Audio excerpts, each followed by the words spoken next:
Hey fans, viewers, and listeners. Welcome to another exciting episode of Fight Insight Podcast. I'm your host for today, Rain Cruz, also known as Ringside Rain, ring announcer for Up Next Fighting. And with me as always is Timmy B. Today, we will have two guests. First is UFC veteran Chris Kelades, who will be fighting his retirement fight at FLA 15, followed by Jesse Strader, who will attempt to bring home the UNF Featherweight Championship at UNF 19. All that and more. So, Tim, hit it! Ladies and gentlemen, welcome to the Fight Insight Podcast. Rain, if Sylvester Stallone, Liam Neeson, and Jason Statham have taught me anything in life, it's that you don't piss off a retired assassin. But at Fight League Atlantic 14, a man did. And now this guest, a former UFC fighter and M1 Global Champion, is returning for one final fight at FLA 15 in front of his hometown crowd in Dartmouth, Nova Scotia, Zatzman Sportsplex, in the main event where I'm going to be honored to call the action. Rain, bring this man in. Please welcome Chris, the Greek Assassin,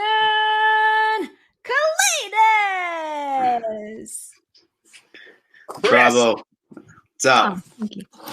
Chris, you are back, man. You're back. The Greek Assassin is back. How you doing? You're just a few weeks out. Exciting times, yeah. What, a week and a half or so, I guess? Almost 2 weeks, I guess. So yeah. Almost go time. So I'm excited for that. Yeah, it's going to be crazy, dude. I'm so excited. I know I watched you on the Fight League Atlantic FLA Exposure podcast as well. So I got some like things that you said there and I was like, oh, very interesting. You know, you did mention that perhaps it might not be your final fight if things go different. Is that really true or no? No, I definitely think it's probably my last one. Even more so now that I've been going through the preparation and whatnot. I'm just like, what? Why did I say I want to do this again? I mean, it's fun in the moment, but man, oh man, I'm like, I'm tired of the grind and the sacrifice and everything. It's just like, it's time probably, but who knows? You get in there and you get that little itch. Who knows what may or may not happen. Yeah. I mean, dude, like you've had a crazy career. You're one of Canada's true first real, like well-known MMA fighters, right? I mean, you really paved the way for a lot of Canadian UFC fighters right now. I think, well, I mean, I was there at a, like for flyweight, definitely. I was like, I think I'm just, there's only a couple that have been there, but like, people like my buddy, like TJ Grant, he's kind of like one in the Maritimes that really paved the way and a training partner for me and just like a good buddy. So yeah, definitely, part of the process, but definitely not the main cornerstone. That's for sure. There's a lot of people that came before me. Dude, you're being too humble, man. I remember, Rain, when I was growing up and I was watching Chris when he was first fighting, not too long ago, but when he was there, it was funny because he's the Greek assassin, and Chris, between you and the Filipino wrecking ball, Mark Munoz, we never knew. Where like when you first came out and we just see on the screen, the Greek assassin, we're like, wait, is this guy who only assassinates Greek people? Or is he a Greek guy that assassinates everyone? So, it was pretty cool. How important was it for you to have like your culture in your nickname?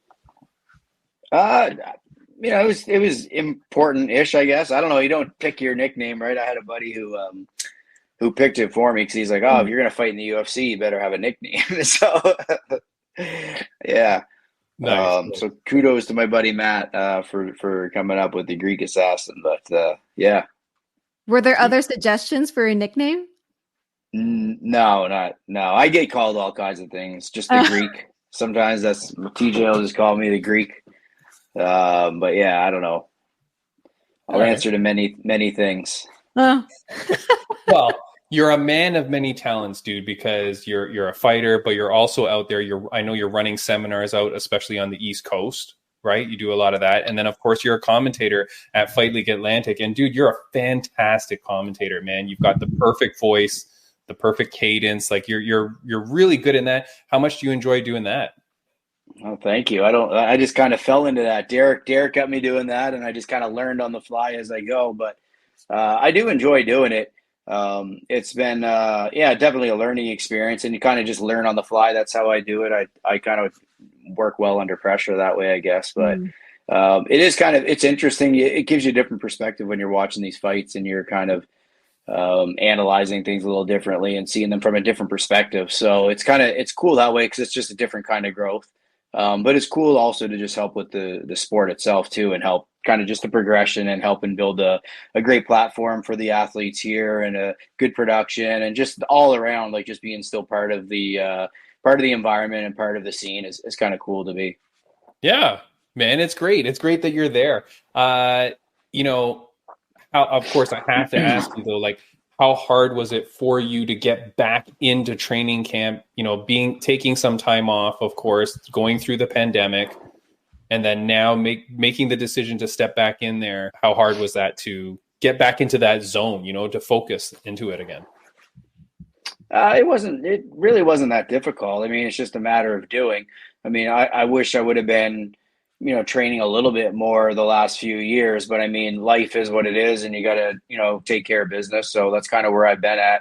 But I've been teaching a lot more. And so I guess to say that I haven't been training is not true, because training the mind and seeing things through a different perspective and a different lens has really helped itself in this time as well, as far as preparation. So maybe not training as much as I would have liked to, or I've been able to put as much dedication into the out of camp training, but camp has been great. And it's kind of been great for the body too, to just heal myself and those little injuries that you have all the time.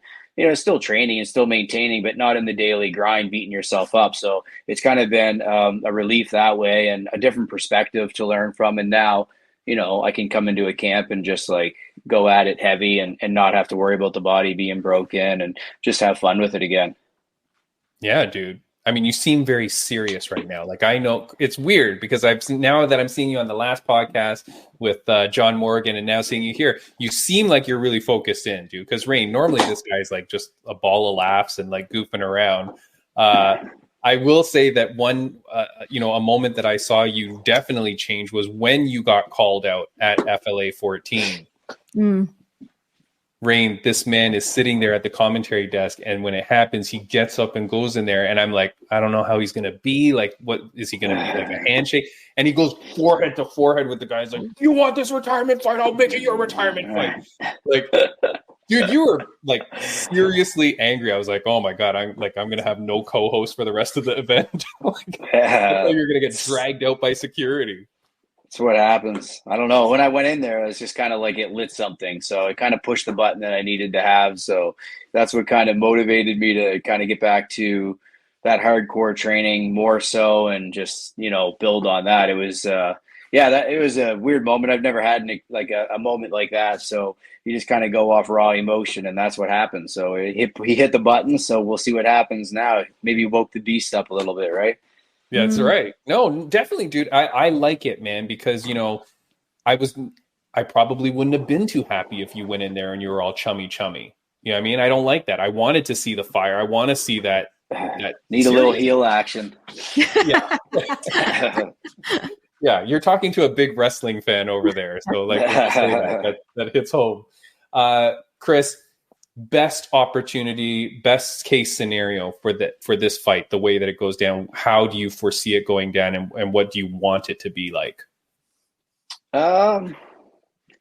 Whatever happens. I don't really have myself set on one particular outcome, obviously, other than winning. I want to win, but I mean, I'll just go in there, and that's kind of how I approach every fight, is just, you know, go in there, kind of be like water, so to speak, in a way, and see where the fight goes. I mean, I know what his strengths are. He knows what mine are, and we'll see who can implement those better than the other guy, I guess. That's kind of what it comes down to for me. But I feel comfortable anywhere. So, you know, I've had the experience of, you know, very high profile fights and high level athletes all over the world. So not just in the UFC or in these other higher promotions, but I've been fighting over in, you know, Russia and China and with M1 Global. So it's like I've had an experience of mixing it up with a lot of different skill sets. So I don't think that there's anything that I'm not going to see. It's just how I can show up and how I can represent myself that night. Yeah, definitely, man. we've seen some good retirements in the UFC. We've seen some really great moments of late. Like the one that always sticks out to me is the Korean Zombie one when he fought Max Holloway. And even in that loss, just the way that he represented himself, the way that he went out, the crowd going crazy, right? That was like such a beautiful event. That was our 2023 fight of the year on our Fight Insight end of year award show, because that was just such a crazy event. You are having the opportunity to fight at home in your retirement fight.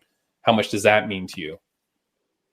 Yeah, it's amazing. It's probably the main motivating factor of why I decided to actually do it, was being able to fight back home. Obviously in front of like all the people that have supported me throughout the years. And it's been, this is like the anniversary or 10 years since I debuted in the UFC here in Halifax. So it's kind of like, it makes sense to do it. And I can't believe it's been that long. And a lot of people have supported me and followed me through my career. So to be able to do it with a great promotion like Fight League Atlantic, I know they're going to represent well. And they've been supporting me for a long time. So, being part of the team there now, it just makes sense for me, I think, to do it now and do it locally and have a great representation of the sport one more time here. Yeah, that's awesome, man. Rain, what do you got for the Greek Assassin? So for me, once you guys get to the fight day, aside from the actual fight, what's something that you're looking forward to the most? Is it like the time that when you walk out to the cage, the time before that, when you're having a pep talk with your team, or the time when you hear your name being announced again? When my hand's being raised and I get to walk out. Yeah, I don't know. I've never really analyzed it like that. I don't think, as far as like the part of the process that because I kind of just go on autopilot. For me, I do. I just kind of go on autopilot, and I'm not the kind of person that generally gets like really amped up in the beginning either. So it's like, I'm pretty just low key and chill. So I don't really like get high on the emotions one way or the other. Some people like to really get amped up, and I'm sure that they thrive. You can see it when Buffer's announcing them in the UFC and they're fist bumping and they're getting amped up. And, for me, it's just never been my thing. So, it's cool though in that moment when, it's all eyes on you and you're kind of like ready to perform. But I wouldn't say that there's like a particular process or part of that process, I should say, that stands out more than others. It's the whole thing. It's just the whole thing, because it's like not too many people get to have that opportunity to actually experience that. I mean, more and more people are with the amateur, but like when you're the main event, or like everything is based around you, or, at a high level, under those lights and those pressure, like that's a lot of things that people don't really know until they're there, how they're going to react and how it kind of plays a part in how they perform. Right. Yeah. Chris, like you hadn't been around for some time. You've been there at the UFC at the highest of highs, right? Like you've seen that thing. Have you seen the recent posting from Ronda Rousey when she was talking about the fans booing her? Did you see that? I just seen little snips of her crying and whining about, I don't know. She's like, if you're going to come off like the heel, you can't like complain when people don't respect you or like still look at you like that person. So you can't have your cake and eat it too. So if you tried to have the bad girl image and now you want to come out and have everybody love you, I don't know if it works that way. So I'm going to play a brief clip, but yeah, I think you're referring to the same one, because I kept reading things that she was saying, or I kept seeing her go on interviews because she wrote a book, right? And I just wanted to raise this with you because, like, you being in the UFC, you kind of maybe have a different opinion or a different view of it. But let me just play this quick clip. It's 30 seconds long. Here we go. This is Ronda Rousey. I feel like I'm really vilified by MMA media at this point, and I'm not really, welcome back, which is why I haven't gone to a UFC fight since, because I'm pretty sure if I walked into the arena, I'd be booed. I don't understand that. Do you understand that? I mean, I live it. Why does that bother you? I guess I wish it didn't. But, I gave them everything I had and it wasn't enough. I hear you, Chris, man. Like when I hear that, I'm like, but you always wanted to be the bad bitch. Like you wanted to be the one with no emotion. You wanted to talk trash to Miesha Tate. You wanted to talk trash to whoever it was, every opponent, and you always wanted to have that demeanor. It seems very strange that she's acting like this now. And I don't know whether it's an act or whether this is real. But yeah, I don't know. I mean, she definitely, was a huge contributor to building that women's division. But I mean, I think it sounds like she's playing a little bit of the victim card a little bit. I mean, you should just embrace it, and it is what it is. Like, if that's how I get, maybe she looks at it like someone like comparing it to like someone like Connor, who is, very polarizing, but still gets the cheers from people. You know what I mean? If people, it's that whole thing of like, no bad publicity, or there's no such thing as bad publicity. You know what I mean? Like, you thrive off it. If they're booing you, it's because they know who you are and whatnot, and you just have to embrace that. That's my opinion on it. But I think that, I don't know, emotionally, she probably just wants more recognition from people and wants all her flowers, when maybe your boos are a part of your flowers. You're just looking at it through the wrong perspective, maybe. I don't know. Yeah, that's the thing. Like, if you played up that persona the whole time, you weren't trying to attract people, right? Like, with that badass attitude, you were never trying to really attract people. And then for you to now be confused why people would boo you or whatever, it's like, well, okay, but you always put out that image, right? Like, and then even recently, she's been saying, like, giving excuses as to why she lost to Holly and stuff like that. I don't know if you saw that. She's like, oh, I had concussions and whatever. And 10 years later or whatever it is, she's still giving excuses for the loss. And I'm like, well, then this is why people aren't too keen on you. I don't know. Like, right? Yeah, that's it. Like, when someone who always has excuses, or that's why I just call it like a little bit of a victim mentality. I don't know. And that's, to me, that's why it's like, I never tried to be somebody who I wasn't. You know what I mean? Okay, like, I know everybody needs a shtick, or they need like something to kind of promote themselves. But I mean, it's a double-edged sword too, because now you're promoting yourself as this, but then that's not who you really are. And then when you really want to be represented as who you really are, but people only know you as one thing, then it's a weird kind of wishy-washy thing. And I don't think like that it's a good way to be authentic and to be able to, sell yourself long term. Obviously, it's kind of backfire on her. But I also think maybe that's just who she is, and that's maybe why things went the way they did as well with certain things behind the scenes with the UFC and with her career. Maybe, I don't know, right? I don't know her enough to say, but just the perspective from looking at it from the outside. Yeah, it's just crazy. Like, when I watch those, and then you should see the comment sections are like 50-50. Hate, or love. Like, there's no middle ground. It's like, well, maybe this is her way of embracing it now, and then she wants to come back. It makes noise. You know what I mean? No such thing as bad publicity. So maybe it's a shtick on its own. Who knows? Yeah, who knows? Chris, what is going on in terms of your thought process for the fight, in terms of like getting a team together? I know you were saying before about, taking some time off and not training as hard or whatever, but how was it to be able to find a team to support you through this? I mean, it's been great, because I mean, I just cross train a lot, and for the last number of years, that's just how I've done it. Excuse me. So I've never, since the UFC, I guess, I've never really been part of one camp. I've kind of spread myself out to different gyms and different coaching, and just kind of did it that way on my own. It has its pros and cons. Obviously, it's a little more stressful for me because I have to like organize things, or you're not really being consistently with one person. But I mean, it's nice. I have guys that I've trained with for years that are going to be in my corner and that are working with me now. And I'm getting different looks from different gyms and different fighters. So it's working. And I'm not reinventing the wheel here. You know what I mean? It's kind of like, I am who I am. I have what I have. I've added things over the years, in the last couple of years even. But, we're not reinventing the wheel here. So get in shape, have fun training, hone the skills that you have, and go in and produce. Nice. You seem so focused. You seem like such a professional, like just in the way that you're answering all the questions. I do have to ask, are you nervous? I would say no, but like it's there in the background for sure. But I've always been a little too calm, I think, in these scenarios, like especially come fight time. So it's kind of like over the last number of years, and it's always like I've always been a slow starter for that too, like giving away the first round and being slow. But the last number of fights, I should say, I've like worked on doing like amping myself up so that I can be a little more like hairpin trigger at the beginning and not giving time away. But that's kind of just how I am. It's just kind of low key, mellow, embrace everything, not really get too amped up one way or the other. So nerves are always going to be there, but I think it's just how you handle them and how you use that energy to kind of move forward, right? Yeah, like a true assassin, right? You can't have emotion. That's right.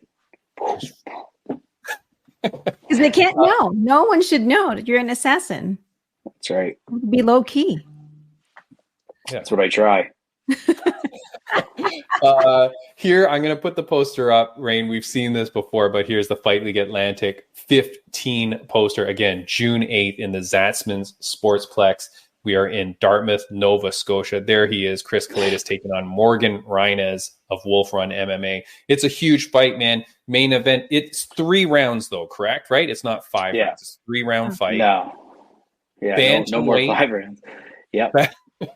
Bantamweight fight. So it's a little higher up than your normal weight class, but you're feeling good about that. It's better for your body, I'm assuming.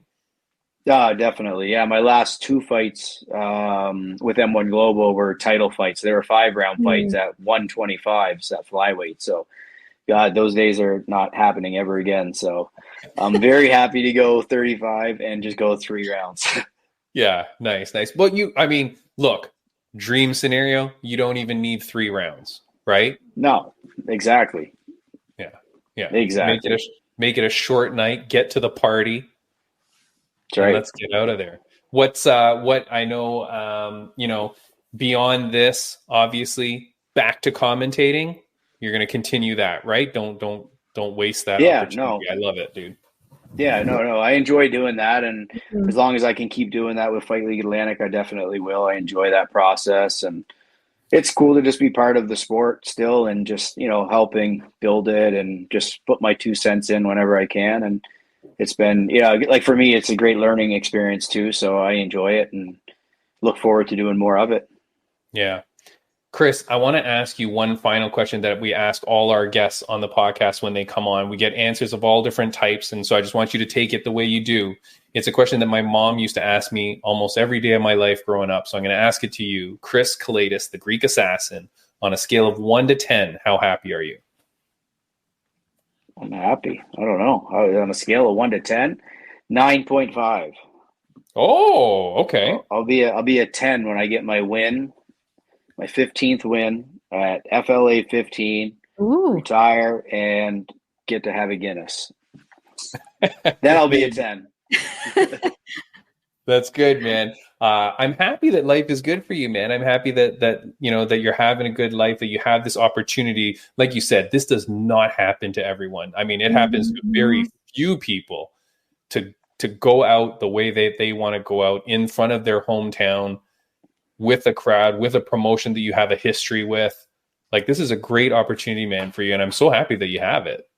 No, I appreciate it. It's I appreciate all the love, all the support, and I'm looking forward to it. At the end of the day, it's great. Win, lose, whatever happens. Obviously I go in to win, and that's where my perspective is and where all my chips lie. But at the end of the day, it's just great to, have everybody behind me, have the support, have the event there, and putting on a show, a successful show in the HRM Halifax, Dartmouth area. Because it's been a long time since they've had like a consistent, really good show that shows up and promotes for the athletes as well. So I'm very happy to see, just to piggyback on that and see the acceleration of the sport in the area too, because we have a lot of athletes in the Maritimes and in this area too. So it's great to see the promotion grow and help just project the sport any way that it can. Yeah, man, it's so exciting. It's great to have you headlining the card again, guys. Like, the tickets are almost sold out. I know the floor seats are totally sold out. I know that they've got still some seats left. If you're not already got your tickets, get them at fightleagueatlantic.com. If you're watching it on pay-per-view, I know a lot of people have been messaging me saying that they're going to watch it on pay-per-view. They're very excited. Go to fightleagueatlantic.com, get the pay-per-view. It's going to be an incredible event. I think it's 11 fights that they have announced. Great fighters from top to bottom. Our friend from the podcast, Hunter Savage, he's back. That kid is insane, that kid. So it's great to see the amateurs, like the evolution of the amateurs is what I really enjoyed seeing. Like, you expect a certain level when you see the pros, but the amateurs, like just seeing the evolution of the athletes and the sport and their skill sets and just seeing them, how they're growing. And, I wish some of them would hang around and do amateurs a little bit more, as I mentioned, on the podcast with John as well. But it's just, to see them grow and develop has been great, and have a promotion that's like consistent, because that's what everybody needs, is they need to have the consistency of that promotion that can help the sport grow and help those amateur athletes, like Hunter, grow and produce more athletes.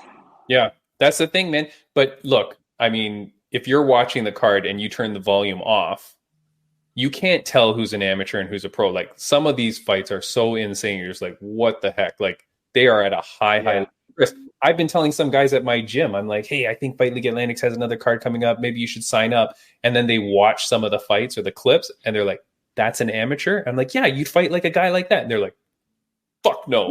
I mean, the level is, it's crazy, because when I first started, there was no amateur. So you were just straight into pro. So, and for me, I was like even fighting at higher weight classes, because that's just the lowest that it was. So, to see how rough those guys were compared to how refined some of these are. And I mean, of course, it's because you've got second and third generation fighters now that are learning from other, high caliber fighters. That makes a huge difference, right? Yeah. There's no fat on it. You're getting all meat, and you're getting everything that you need to for knowledge. So, that's helping, the evolution speed up as well. But yeah, you're right, man. The level that you see in those amateurs are just, it's pretty impressive. Yeah, it's crazy. I mean, and you're right. I mean, that's the thing too, right? Back in the day, there weren't that many people training. Like, people didn't even know like what MMA was, right? But you're right. Now it's like 3 generations we've had. Like, they're getting younger and younger. Back in the day, we didn't have amateurs. We also didn't have porn stars fighting. You know what I mean? But now, but now you've got porn stars knocking out pro fighters. Did you watch the Elle Brooke versus Paige Van Zandt, Chris? I did not. No, I didn't. You didn't? No, I didn't. To be honest, I don't even watch a lot of like current fights. It's so much like saturation to stay on top of, right? I watch the weigh-ins, but hello. Well, okay. Well, that's a good question though, Chris. Will you be weighing in a sexy leather bikini / dominatrix type outfit? I'll have to ask my fans what they want to see me in. Is that going to be an option on the Instagram? I can auction it. I'll auction it off after. All right, Rain, we're chipping in. Dude, that was crazy though. I mean, just this last second before I let you go. But I mean, if you watch that fight, it was crazy. I mean, that knockdown that she got on Paige in the second round, I think, cracked her so hard. And that's the same punch that she knocked out her other 2 opponents with, like kind of like an overhand right hook kind of punch, and just lands on Paige hard. I mean, kudos to Paige for taking it and getting back up, but boy, oh boy, it was so close to being like the end of all mixed martial arts. Chris. How many rounds was that? Was it a 4-round fight or 5 rounds? No, it was 5. It was 5 2-minute rounds. I scored it 4 rounds to 1 for Elle, plus the knockdown, maybe 3 to 2, wow. But plus the knockdown. For that one judge to give it to Paige, I mean, the fix was in. Like, there's no way. Like, it was almost impossible. A draw, I could see a draw.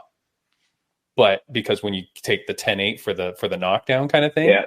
But to give it to Paige, like, I think that judge gave it 4 rounds to 1 for Paige. I mean, the fix was in, man. But they're setting it up for a rematch already, set for the O2 Arena in England. Like, it's just going to be massive. But yeah, that was a crazy event, Chris. But it's circus now, man. It's like it's become a circus, the combat sport. It's not just MMA, but just everything in general, because it's about how much clout you have as far as how much you can get for viewership, and that's where you're going to get paid, which sucks for the athletes that are putting in the hard work and honing their skills and not getting the opportunity at all. But I mean, that's the world we live in these days, I guess. That I know, but that's what I love about Fight League Atlantic. It's also what I like about Rain's organization, Up Next Fighting. They're being very true to the athletes. They're being very true to the sport, you know, honoring and respecting the people that are really putting in that work to get there. So, Chris, man, thank you so much for your time. Rain, I always tell Rain what a great guy you are. And to have you on the podcast, I'm so thankful, man. Good luck to you. Of course, I'll be out there. I'm going to see you. My wife's coming out to watch as well. So we're very excited, man. Again, guys, Fight League Atlantic, FLA 15. Go to fightleagueatlantic.com. See this man, Chris, the Greek assassin Kelades, in the main event. Dude, all the best to you, man. I will see you in just a little under 2 weeks. Awesome. That's great. And you'll be commentating as well, right? I will be there calling the shots, dude. So I'm getting ready. I'm doing all my Chris Kelades, phrases and keywords, The Greek assassin shoots again. The Greek assassin stabs him. God. All my assassin puns. I'm getting them you may have to tag in on this one, Rain. May need a little female voice on the mic this time. I don't know, Tim. All right, my friend. Chris, thank you so much, dude. Good luck with the training. Good luck. Be healthy, be safe, and we'll see you out there kicking ass, man. Awesome. I appreciate it. Thank you, guys. Thank you, Chris. See you, Chris. All right, take care. Bye. All right, that is the Greek assassin, Chris Kelades. Rain. It's good to finally meet him because you talk a lot about Chris and to put the face to the name that you've been talking about. Yeah, that's really good. And it's, good luck to Chris. I'm really excited for his upcoming fight. All I know is that friends of the podcast, it's like a 90% win rate. So he's got the good luck now. And, I wish him all the best, man. I mean, he was more stoic in speaking to him now, but that's all part of the friggin' I think it's for the fight prep, Yeah, the fight prep, the focus, right? It's that energy level. But guys, thank you for watching the podcast. If you're here because of Chris Kelades, obviously, thank you so much. Follow us at Fight Insight Podcast. Check us out. We're on episode 174, I want to say. So we're like way up there. Friends of the podcast update very quickly before we get to our next guest, who I see waiting in the lobby. Friends of the podcast update. Last week's guest, UFC's Basil the Habibi Hafez. He fights at UFC 302. Give that man every single damn ounce of your support and love. That guy is such a good guy. If you didn't watch that podcast, go check it out. He is a wonderful, wonderful guy. And of course, then we've got Sam Rhino, who's on the same card as Chris Kelades, and he's coming up in a couple of weeks. Former guest of the podcast, Ricky Tercios. He was a guest, Rain, literally 3 years ago at this point. He's coming back on hopefully after his fight. So he fights in a couple weeks on June 8th in UFC as well. So Ricky Tercios scheduled to come on the podcast. We're hoping the best for him. And Rain just found out and confirmed today before we started recording, the man that we spoke about with BKFC owner and president David Feldman. I told him when I said homegrown stars, I said David Diaz, that freaking awesome dude from Mexico. I made that comment. Next thing I know, he's posting our podcast on his Instagram as it leads into like a highlight clip. And I'm like, yo, David, that's me, man. Like, are you going to come on the podcast? Confirms today he's coming on the podcast. So next week, we will speak to Knucklemania 4-star David Diaz. Rain, I'm so excited to see him. I'm excited to see him too. Yeah, wow. Very, very cool, dude. All right. Let's get into our second guest of the show. And I have to pull up my notes here. All right. Our second guest, Rain, he's from your neck of the woods. He also fought in the UFC. He's a freestyle fighter who has a 7-3 win-loss record and one no contest with the opponent that he's having a rematch with in the main event at the upcoming Fight Night at UNF 19. Up next fighting 19. He recently got married to the love of his life and is looking to bring home the UNF Featherweight Championship to his wifey on July the 6th. Rain, bring in this man. Please welcome Jesse Sui Generis Strader. What's up, guys? What's up? Jesse, good to meet you, my friend. Good to meet you as well. Have you ever seen or heard of this lady before? Once or twice, I think I have seen her around. All right. And she keeps her cool at the events. She's not too rowdy. You don't have to kick her out.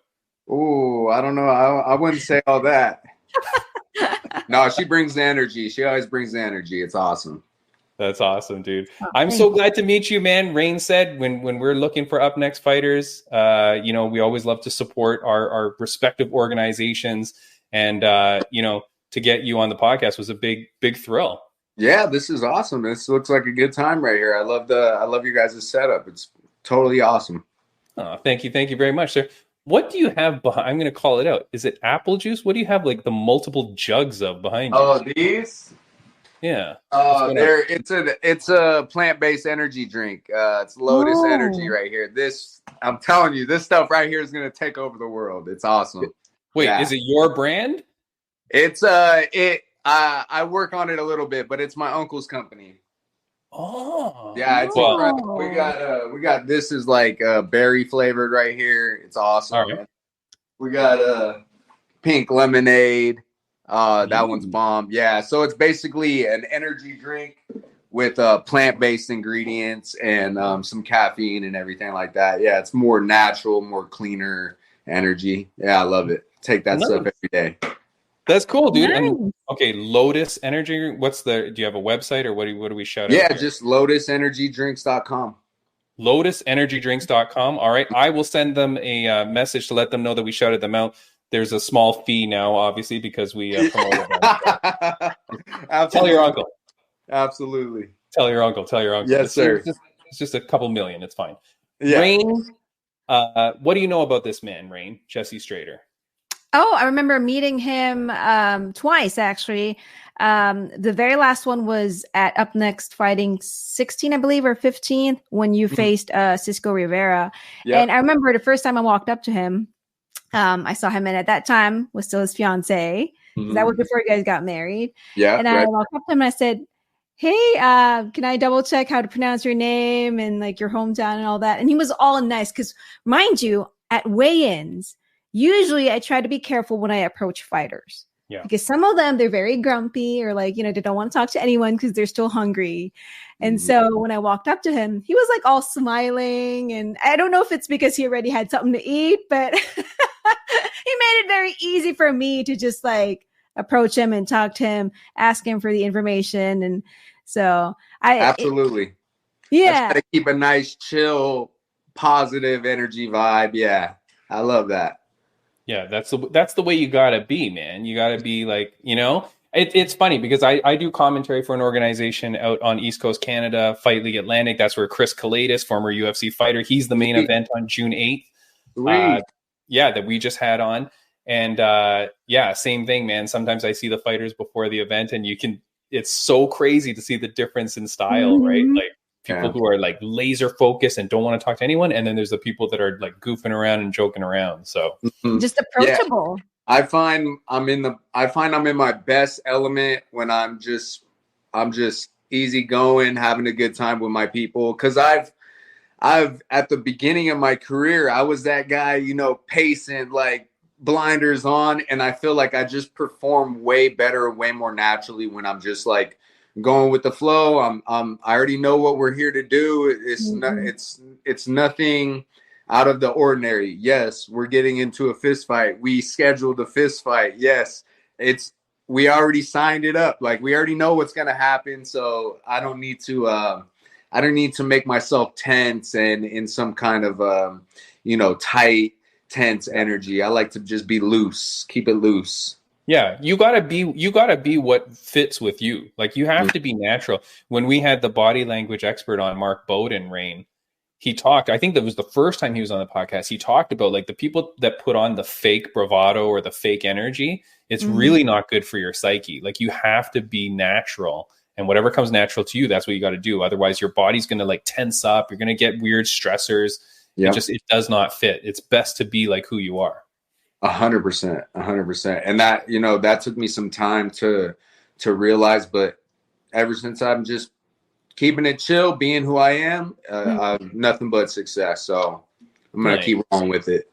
Now, the thing is, you got to be naturally you. And I feel like this is a great segue into what's on your t-shirt, your nickname. Yeah. Sui Generis. Yeah. Sui Generis. Yeah. It's Latin. It's Latin. Yes. Yeah. I was going to test Rain, but now you've ruined it. Yeah. So it is Latin. Rain, what does Sui Generis mean? Can I phone a friend? Hey, Jesse, what does Sui Generis mean? Yeah. So it's just another way to say unique. It means only one of its kind in a class of its own.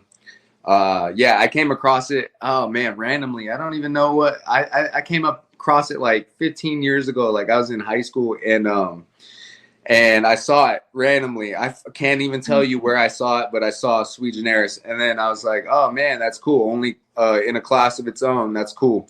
Didn't have. I didn't know what I was gonna do with it. I just knew I liked it. You know, I wasn't even doing MMA yet. I was still in high school. So then, you know, when I came to get my first amateur and everything, they tried to call me some like just something ridiculous that I was like, no, I'm not, whatever that is. Like it was very generic. And so like what was it? What was it? Do you remember? It was like killer. It was like the killer. And I was like, dude, that doesn't have a ring to it. It doesn't go with any of the letters. I go, man, no, that's not gonna work. You know, had it been a good one, I might have stuck with it. Dude, I would have gone with Jesse Darth Vader Strader. That's a good one. See, had somebody said something like that, I might have gone with that. Yeah. But then I was like, you know what? I'm gonna use that thing, that phrase that I learned way back, and I'm going to go with that. And then, you know, I've gone with it every time. Nobody knows how to say it. Nobody knows what it means. But I feel like, you know what? It's kind of cool. So like, if you want to go, if I'm the reason why somebody goes and looks it up, then so be it. But yeah. I mean, when this podcast comes out, Jesse, Sui Generis is going to trend on Twitter like never you've seen before. It's going to be the number one search term on Google. Yeah. We're Latining up this world, baby. The forgotten language. Yeah, exactly. I did search up another term in Latin, so I need you to say this. Okay. Hoc est ventus podcast. Hoc est ventus podcast. Yes. Boom. Do you know what you just said? I don't. This is my favorite podcast in Latin. Love it. There we go. Can't take it back, baby. There I love it. Heck yeah. So, okay, here you are. You're the main event. And of course, let me put the poster up for UNF 19. Boom. Black and white poster, Saturday, July 6th. So we're a month and a little bit out, and I appreciate you coming on so far in advance and also during your fight camp. But there you are fighting another former UFC fighter in Francisco Rivera. Yeah. Now, you have had a career all over the place. You were in the UFC for a couple of fights. Now you're working your way, can I say, back to UFC? Yeah, I think it's fair to say that. Yeah. I feel like I kind of did my career in reverse, to be honest with you, because now I'm fighting for a pro title. My plan was always get on some winning streak, win some fights, fight for a pro title, and then after that, defend it, and then go to the UFC. But then here I am 6 fights into my career, 5-1, and then UFC calls me, and so obviously, like, you know, you hear all the stories, you don't say no, right? So I do feel like I was rushed in a little bit and kind of put up there. Not like I couldn't compete, but not to the level of which I want to be. I don't want to just go and just compete or be able to hold my own. I want to go as one of the best in the world. So I feel like now, with this added experience I've had with the 3 fights, well, I guess like 2.5 fights, and then now we're doing this rematch. I feel like then after that, I'll be fairly ready. So I feel ready. Whatever, but you know what? Whatever happens. I'm just going with the flow and just letting things work themselves out. Nice. Yeah. So for those that don't know Jesse Strader, you've had 2 wins after leaving the UFC in 2022. So you've had 2 wins, and then you had the draw, the no contest. Now you're going back at it for the title. So this is a big opportunity for you and a big chance. Get that pro title. Like you said, maybe 1 defense, maybe 2, maybe none. UFC comes calling. Boom. Now Rain and I know another UFC fighter, and we're all happy. Let's go. Let's do it. Let's make it happen. Don't forget us when you're famous again. You know what I mean? Like when you get to UFC. Never. You got to remember. Come back here because you told us in Latin that this is your favorite podcast. Yeah, dude. Absolutely. I love it. Yeah, this is awesome. Jesse, I do want to ask you, man, like going back to the UFC would be crazy. Of course, there's other organizations that you could go to. And of course, we love UNF, and we're not saying anything, right? Like UNF is the best. Yeah. They're they're going to get if you were to go to UFC, right? But what happens if PFL comes calling? With all the drama. With all the drama that's going on in the media about PFL and how lousy they're treating fighters. Is that something in your head that you're like, I don't know? Yeah, that is a good point. I seen what they were doing. I don't know who. I don't know if he's the owner or what, but he was talking about Kayla Harrison or whatever. Oh, yeah. So I did see a little bit of that, and I'm like, you got to kind of. I mean, she was a champ there, did everything she did there. I think a 2-time Olympic gold medalist in judo, which is crazy as an American. It's like, let her go, respect her trying to go find higher competition and more competition. And I mean, that's the thing, man. This game, everybody, some people do love you, but a lot of people are just out for themselves. So I see that. And I know the game. I know especially the fight game. Every business can be dirty and grimy and cutthroat, but the fight game is literally, we're fighting. We're trying to hurt people. So, I mean, the whole thing is just, you got to look out for yourself in this sport, in this game. Yeah. Now you're referring to, it's funny. So you took it a little bit of a different angle because you're referring to the comments made by Don Davis, Rain. And I don't know, Rain, are you confused as to what our good buddy Jesse here is talking about? What Don Davis said about Kayla Harrison? A little bit. No, I actually didn't hear about what Don Davis had said about. So first of all, Don Davis, if you're watching this podcast, again, get your ass on this podcast. We want to interview Don Davis, okay? But you're right, Jesse. So he made some comments, Rain, about Kayla Harrison, kind of disparaging her. Like it wasn't very nice. And you think, like, Jesse, what's crazy is she might finish her tenure with UFC and want to come back. And now you've kind of like burnt that bridge. And I find that really weird for like the owner of the organization or whatever he is, president, whatever he is, right? But he's high up. Yeah. It was weird comments. But Jesse, I'm talking about what they just did to Gegard Mousasi. Oh, yeah. They terminated his contract, right? So Gegard, who's like, former champion of Bellator, high up UFC fighter who was on a win streak before he just left them for money at Bellator. He starts going on a media tour about how Bellator is, or how PFL is screwing him over, won't book him for any fights. They won't answer his management's calls, which, mind you, is not something we haven't heard before because the Sleek Sheik was complaining about not getting his medical bills paid. There's another guy. Oh, my goodness. Another guy, a Brazilian guy. He's been complaining about PFL not paying him. Anyways, Gegard, who's a little bit more well-known, goes on his media rampage. Next thing you know, they just release him. Yeah. And he's caused. Yeah. So, I worry about this because we can't have organizations falling under or doing badly by way of the fighters because we want fighters to have multiple chances and opportunities for growth and for careers. Yeah.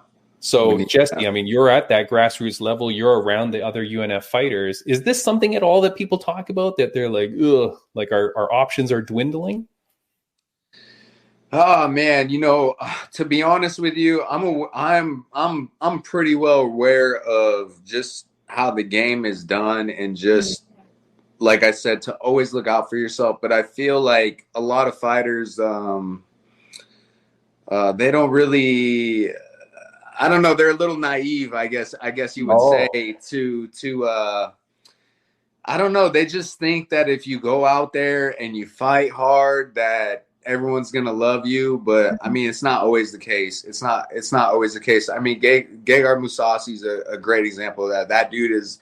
I mean, he's an absolute legend, great veteran, has been and done it all.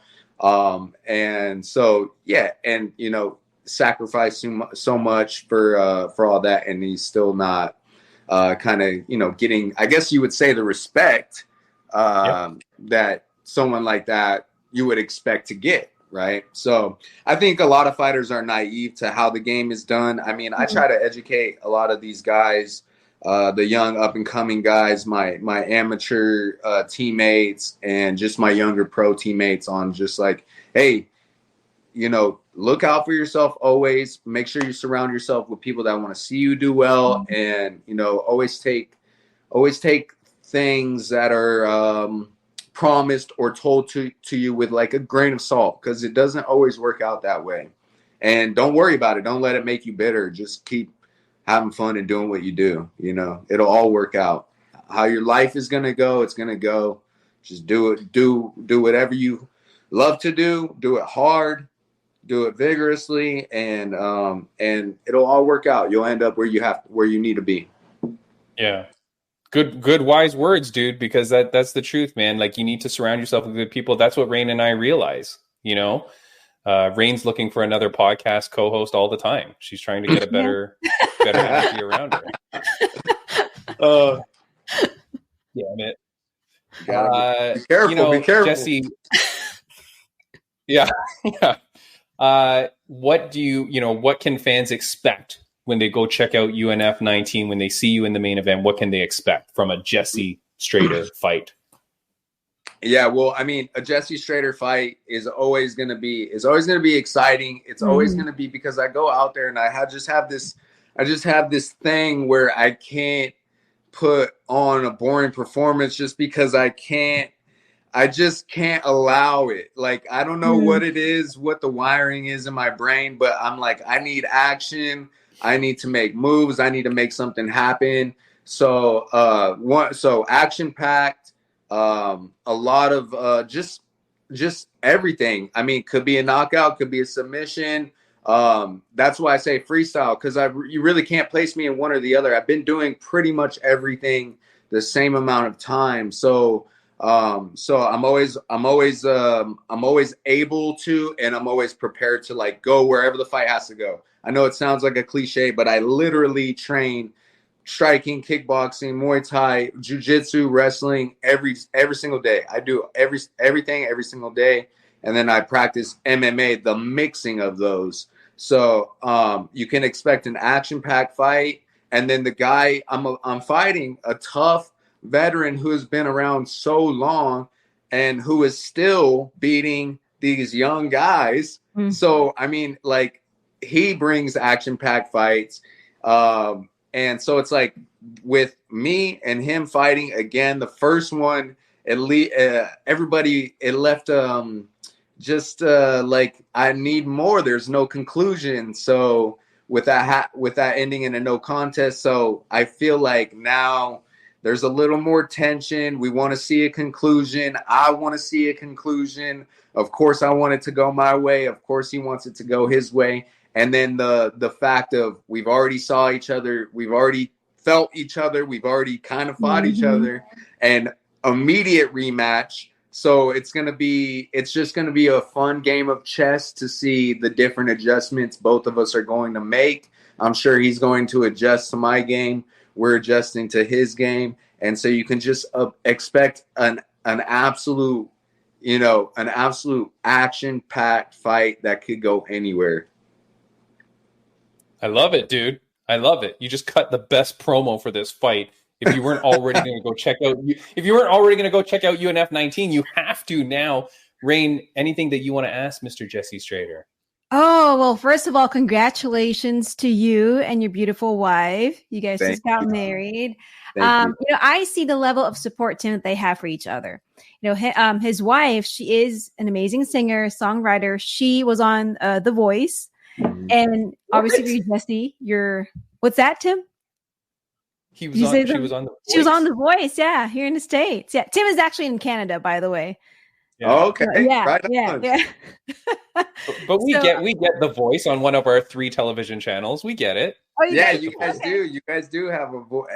You know what I noticed after my wife was on The Voice? I'm like, dude, there's The Voice everywhere in all these countries. I'm like, is this a Voice Poland? They have it everywhere. It's crazy. Yeah. No, but it's cool to see the great level of support they have for each other. Because I always would see her at our UNF events, even at the weigh-ins. Mm-hmm. So my question for you, Jesse, is that level of support, like that you guys give to each other, how does that fuel you? During the fight training and also on fight night. Yeah, man. Dude, I am so blessed. I can't tell you how much she helps me out with everything. I mean everything. Like I got guys at the gym that are like, dude, how did you find a girl like this? Like, she, cause my gym, the gym I go to a gym. It's pretty far. It's a 50-minute drive from where I'm at. But it's just such good coaching and instruction that I have to make that sacrifice. Mm-hmm. And there's a lot of times I'm going twice a day out there doing that drive. So she saw me just driving there, working my tail off and then driving back. So, she was like, I'll drive you so you can just chill and relax in the car and watch your videos and study and whatever I need to get done. Cause fight camp is just so hectic and busy with everything. And so, I mean, from that to cooking me food to, counting my calories for me to making sure, my meals are within my goals. And I mean, just so many things, filming my rounds, so I can look back and watch them. I mean, countless rounds and countless sparring rounds and just so much stuff that she does. It is literally, I always say this after the fight. I say this in every interview. I call her my secret weapon because it's like, it really is like I have a clone doing all the things that I wish I could do, but she's doing it for me. So it's like, seriously, the support is incredible. And then just all the things that she does while I'm in fight camp to make sure that everything is going tip top and in the right direction is just like, I mean, there's no words for it. Like, I'm just so blessed to have it. Aww. Dude, you beautiful. And what a lucky man you are, Jesse. I will say, as you were saying this story about her driving you and stuff, I got a new nickname for you. Okay. Yeah. Jesse, the Passenger Princess Strader. Yeah. We joke about that all the time. Because I'm pulling up in the passenger side. No, we always joke about it. I'm the passenger princess here. Okay. There you go. I got it, dude. Yeah. That might work. That might have a nice ring to it. I know. I mean, who knows? It might look good on the UFC fight kit. The Passenger Princess. I think that would look good. Yeah. Not Prince, Princess. Yeah. Oh, no. Yeah. No, you gotta go all into it, man. You gotta all the way. Yeah. Jesse, I really appreciate this, man. Like, really pleasure to meet you. I do want to ask you a question that we ask all our guests on the podcast. It's a question that my mom used to ask me all the time growing up. I want to ask it to you, Jesse, Sui Generis Strader, on a scale of 1 to 10, how happy are you? Oh, man, I'm very happy. I would say I'm 10 for sure. Yeah, I'm happy. Everything is good. Everything is good, golden gravy. Nice, man. And what is it about everything that makes you so happy, or what is it that people can maybe hope to strive to be as happy as you? Yeah, I think what makes me happy is just my support system, my loved ones. Not a wealthy man in the sense of money, but I'm an extremely wealthy man in the sense of love and support. I have the best supporters around me. I have the best wife. I have the best family. I mean, my teammates. Everyone is so supportive, so positive, and they just want to see me do well. And I feel like when you surround yourself with that, I mean, you can't lose. There is no losing. Nice, man. It's those things that matter most, right? Like it's those intangible things that you really need to do. And look, Jesse, those things don't come around to someone who doesn't deserve it. So you seem like such a nice guy. You seem like, your positivity and stuff like that is going to bring that around you. So I'm so glad that you found that in your life, man. Very, very nice. Thank you. Thank you very much. I appreciate that. Yeah, man. Rain, I think that's it for today's episode, because we forgot something actually. Because we mentioned that his wife is an amazing singer, songwriter. We forgot to ask Jesse if he can sing. Man, I cannot sing to save my life, but what? I will say this: since being with her, I am trying to at least hold a tune.